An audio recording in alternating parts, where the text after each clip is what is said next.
انسان زندگی میں جب جدوجہد کرتا ہے، کوشش کرتا ہے، وہ بہت سارے دنیاوی اسباب اختیار کرتا ہے۔ جتنی عقل اللہ نے دی ہوتی ہے اس عقل کا بھی وہ استعمال کرتا ہے، کوشش کرتا ہے کہ کچھ اچیو کر سکے زندگی میں، کچھ مقاصد کا حصول اسے میسر آئے۔ عزیز بھائیوں، ایک بات اپنے ذہن میں اچھی طرح بٹھا لیں اور لکھ لیں کہ زندگی میں جو کسی بندے کو کامیابی حاصل ہوتی ہے وہ رب تعالیٰ کی مدد سے حاصل ہوتی ہے۔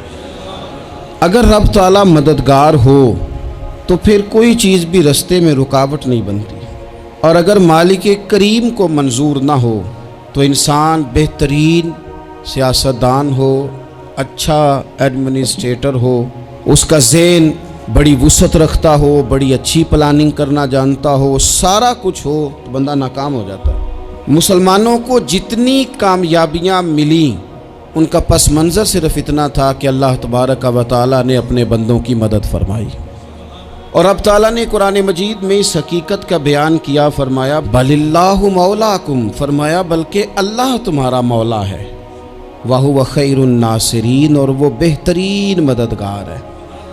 وہ جو رب تمہارا مولا ہے وہ بہترین مددگار ہے، اور اگر وہ مدد کرے تمہاری، سورہ آل عمران میں آگے جا کے ارشاد فرمایا اگر اللہ مدد کرے تو پھر تم پر کوئی غالب نہیں آ سکتا، اور اگر وہ تمہاری مدد چھوڑ دے تو پھر کوئی تمہاری مدد کر سکتا، کوئی مدد نہیں کر سکتا۔ بدر کی جنگ بھی اور فتح مکہ بھی رمضان المبارک میں ہوا ہے۔ میں دونوں پر غور کر رہا تھا تو ایک نیا مضمون میرے ذہن میں آنے لگا۔ بدر کی جو جنگ ہے اس میں بھی ایک عجیب انقلاب آیا ہے کہ 313 نے 1000 سے مقابلہ کیا، اور جن 1000 سے مقابلہ کیا وہ اسلحے سے لیس تھے، اور یہ جو 313 ہیں ان کے پاس 6 زرہیں، 8 تلواریں، چند گھوڑے، لیکن اللہ نے کامیابی دی تو خود رب نے بیان کیا کس طرح دی، فرمایا وَلَقَدْ نَصَرَكُمُ اللَّهُ بِبَدْرٍ وَأَنْتُمْ أَذِلَّةٌ۔ وہ کامیابی اس طرح ملی ہے کہ رب نے تمہاری مدد کی تھی، تم تو کمزور تھے، اللہ نے بدر میں تمہاری مدد کی، تم جیت گئے۔ وَلَقَدْ نَصَرَكُمُ اللَّهُ بِبَدْرٍ وَأَنْتُمْ أَذِلَّةٌ، اللہ نے بدر میں تمہاری مدد کی، تم تو کمزور تھے۔ پھر فتح مکہ نصیب ہوئی تو اس میں بھی بہترین منصوبہ بندی نبی پاک علیہ السلام نے فرمائی، بہترین حکمت عملی حضور نے اپنائی، لیکن ہمیں جو اللہ رسول نے بات سمجھائی وہ کیا ہے؟ اذا جاء نصر اللہ والفتح، فرمایا جب اللہ کی مدد آئی اور فتح نصیب ہو گئی۔ یہ اللہ نے مدد فرمائی تمہاری، یہاں بھی فتح مکہ بھی اللہ کی مدد سے، جنگ بدر بھی اللہ کی مدد سے۔ وہ جو مدد ہے اللہ تعالیٰ کی، جب وہ ہم یہ کرتے ہیں کہ ہم اپنی ساری زندگی سیاست کی نظر کر دیں، ہماری سیاست صرف ملک میں نہیں ہوتی، ہماری سیاست خاندان میں بھی ہوتی ہے، ہم گھر کے اندر بھی سیاست کرتے ہیں، ہم کسی خاص طریقے سے لوگوں کو اپنے پیچھے چلانا چاہتے ہیں، ہم ایک خاص اسلوب اختیار کرتے ہیں کہ لوگ ہمارے پیچھے چلیں۔ اس کا نقصان ہمیں یہ ہوتا ہے کہ سیاست جو ہوتی ہے یہ شطرنج کے ہیر پھیر کی طرح ہوتی ہے، تو اس کے راز بڑی جلدی کھلنے لگ جاتے ہیں، پتہ چل جاتا ہے کہ بندہ مخلص نہیں تھا، سیاست کر رہا تھا، طریقے سلیقے سے اس نے جوڑ کے رکھا ہوا تھا۔ ہم ہر جگہ سیاست کے بل بوتے پر چیزوں کو لے کے چلنا چاہتے ہیں، سیاستیں ناکام ہو جاتی ہیں، سیانے لوگ فیل ہو جاتے ہیں، بچتا صرف وہی ہے جس کے پیچھے رب تعالیٰ کی مدد شامل حال ہوتی ہے۔ اپنی زندگی کے اندر ہم جو کچھ بھی کر رہے ہیں، جس شعبے سے بھی ہمارا تعلق ہے، آج ہم نے اس بات پہ غور کرنا ہے کہ پہلے تو یہ غور کر لیں کہ جو کام ہم کر رہے ہیں کیا وہ کام ایسا ہے کہ اس میں اللہ کی مدد ہمیں ملے گی؟ اگر آپ کوئی معاذ اللہ ناجائز کام کر رہے ہیں، فعل حرام کا ارتکاب کر رہے ہیں، تو اس میں تو مدد الہی آئے گی نہیں۔ پہلے تو یہ دیکھیں جو کر رہے ہیں وہ کام مدد الہی والا ہے، اور اگر اللہ تعالیٰ کی مدد والا وہ کام ہے پھر اس پر غور کریں کہ کیا ہم نے مالک سے مدد کا سوال کیا ہے، ہمیں مدد میسر آ رہی ہے۔ وہ میں نے بزرگوں سے ایک بات سنی تھی، وہ بڑی یاد رہ گئی۔ وہ فرمایا کرتے تھے قابلیت بھی بڑی چیز ہے لیکن قبولیت سب سے بڑی چیز ہے۔ قابل ہونا بھی بڑی بات ہے لیکن زیادہ بڑی بات یہ ہے کہ اس کی بارگاہ میں قبول بھی ہے کہ نہیں۔ اپنی زندگی میں اللہ کی مدد کی طرف بڑھیں، مالک کی مدد کا حصول اختیار کرنے کی کوشش کریں، اللہ کے ساتھ اپنے آپ کو جوڑیں۔ اگر اللہ کی مدد نصیب ہو، یہ جو ہم جتنا ڈرتے رہتے ہیں، سہمے رہتے ہیں، پریشان رہتے ہیں کوئی کیا کر دے گا، ہمارے ہاں نا ہر شعبے میں معاذ اللہ ایک مافیا ہے، الا ماشاء اللہ۔ وہ مافیا کہتا ہے میرے ساتھ ملو گے تو میں چلنے دوں گا، ورنہ میں نہیں چلنے دوں گا، مارکیٹ میں آ ہی نہیں سکتا فلانا بندہ، چونکہ یہاں ہمارا قبضہ ہے۔ اور میرے بھائی پھر بہت سارے لوگ جن کی نیتیں اور ارادے بڑے اچھے ہوتے ہیں شروع میں، وہ بھی اس مافیا کا شکار ہو جاتے ہیں اور ان کے رنگ میں رنگ جاتے ہیں۔ یاد رکھنا، کسی شخص کی بلیک میلنگ کا کبھی شکار نہ ہونا، کبھی کسی کی میٹھی اور مسجع مکفہ باتوں کا شکار نہ ہونا۔ کوئی کیا کر سکتا ہے اگر اللہ مددگار ہو تو؟ جس کو رب کریم اٹھانا چاہے اسے کوئی گرا سکتا ہے؟ ہم یہ ڈرے ڈرے سہمے پریشان فیصلہ کرنے کی طاقت نہیں، مجھے چلنا چاہیے کہ نہیں، اٹھنا چاہیے کہ نہیں، کرنا چاہیے، اٹھ باندھ کمر کیوں ڈرتا ہے؟ پھر دیکھ خدا کیا کرتا ہے۔ حضرت عبداللہ ابن عباس فرماتے ہیں میرے نبی پاک علیہ السلام نے میری تربیت فرمائی، حضور نے میری تربیت فرمائی، اور محبوب پاک علیہ السلام نے فرمایا عبداللہ یاد رکھنا، یہ نوجوان دوست میری بات لکھ لیں، پریشان لوگ میری بات لکھ لیں، جن کے پاس قوت فیصلہ نہیں وہ اس بات کو لکھ لیں۔ حضرت عبداللہ ابن عباس فرماتے ہیں میرے نبی پاک علیہ السلام نے مجھ سے فرمایا تھا عبداللہ سن، اگر ساری دنیا مل کے تیرا کوئی نفع کرنا چاہے کر نہیں سکتی جب تک میرے رب کی رضا نہ ہو، اور فرمایا ساری دنیا مل کے تیرا کچھ بگاڑنا چاہے تو عبداللہ بگاڑ نہیں سکتی جب تک رب کریم کی حکمت کا تقاضا نہ ہو۔ لوگوں سے ڈرنا، لوگوں کی طرف دیکھنا، ماحول دیکھ کے اپنے راہ کا تعین کرنا، ہر بندے کے خیالات کے مطابق ڈھلنے کی کوشش کرنا، فلانا نہ ناراض ہو جائے، فلانا نہ ناراض ہو جائے، وہ جس نے ہونا ہو جائے، بس رب رسول ناراض نہ ہو۔ اپنی زندگی میں اپنے مالک کو مولا جان کے، بل اللہ مولاکم، اللہ تمہارا مولا ہے، وَهُوَ خَيْرُ النَّاصِرِينَ، وہ بہترین مددگار ہے۔ توجہ جب بھی کریں رب کی جانب کریں، اپنے دل کا قبلہ درست رکھیں، سوچوں کے زاویے سیدھے رکھیں۔ میرے بھائی مالک جب بندوبست کر دے نا، جب مالک بندوبست کر دے پھر ایسا بندوبست کرتا ہے کہ لوگوں کے پاس نا چارہ نہیں رہتا۔ حضرت مریم رضی اللہ تعالی عنہا پاک باز تھیں، مسجد میں رہی تھیں، پر مالک کی حکمت کے تقاضے بڑے عجیب ہیں نا۔ پھر جناب مریم کو اللہ تعالیٰ نے بغیر شوہر کے اولاد عطا کر دی۔ یہ بات ہی ایسی تھی، وہ کسی نے کہا تھا کہ مخلوق تو فنکار ہے اس درجہ کے پل بھر میں سنگے در کعبہ سے بھی اصنام تراشے، تم کون ہو کیا چیز ہے داغ کبابی، لوگوں نے تو مریم پہ بھی الزام تراشے۔ تو لوگوں نے کہا کدھر سے لے آئی بچہ، تیرا باپ تو ایسا نہیں تھا، کہاں سے لے آئی؟ اللہ کرے میں آپ کو سمجھا سکوں، ذرا اپنے آپ کو وہاں کھڑا کریں کہ ایک پاک باز عورت، پاک باپ کی بیٹی، طیب ماں کی بیٹی، اور اللہ کے گھر میں پرورش پانے والی خاتون، ایک وہ وقت اور ایک یہ وقت کہ اس عورت کو کٹہرے میں کھڑا کر کے پوچھا جا رہا ہے کہ معاذ اللہ تیری گود میں بچہ جائز نہیں ہے، کہاں سے لائی ہے؟ اب خود سے صفائیاں بندہ کتنی کو دے، کتنی کو وضاحتیں کرے۔ اور میں نے تو اپنی زندگی میں دیکھا ہے زیادہ وضاحت دینے والے کو بھی لوگ جھوٹا سمجھنے لگ جاتے ہیں، زیادہ وضاحت دینے پر بھی لوگ کمزوری کا اظہار سمجھتے ہیں کہ کمزور پڑ گیا۔ آپ صلح کی کوشش کرتے ہیں، سامنے والا بزدل سمجھ لیتا ہے، زیادہ وضاحتیں بھی کمزور کر دیتی ہیں۔ اب حضرت مریم کو کٹہرے میں کھڑا کر کے کہا بچہ کس کا ہے؟ تو پھر خدا بندوبست جب کرے، اللہ جب مددگار ہو، تو پھر حضرت مریم کی گواہی درختوں سے نہیں دلوائی، اس نے پتوں سے نہیں دلوائی، پھر فرشتے نہیں بھیجے۔ حضرت مریم کہنے لگی مجھ سے نہ پوچھو، وہ جو پنگوڑے میں ہے اسی سے پوچھ لو، ان سے پوچھو نا، وہ کون ہے پوچھ لو، ان سے کر لو سوال۔ انہوں نے کہا پنگوڑے میں چند دنوں کا بچہ یہ جواب دے گا؟ مددگار تھا رب، ان کی برات کا اعلان کرنا تھا مالک نے، اور جب مالک اعلان کر دے، جب مالک تیری صفائی دینا چاہے، جب مالک تجھے دنیا کے سامنے نکھارنا چاہے، تو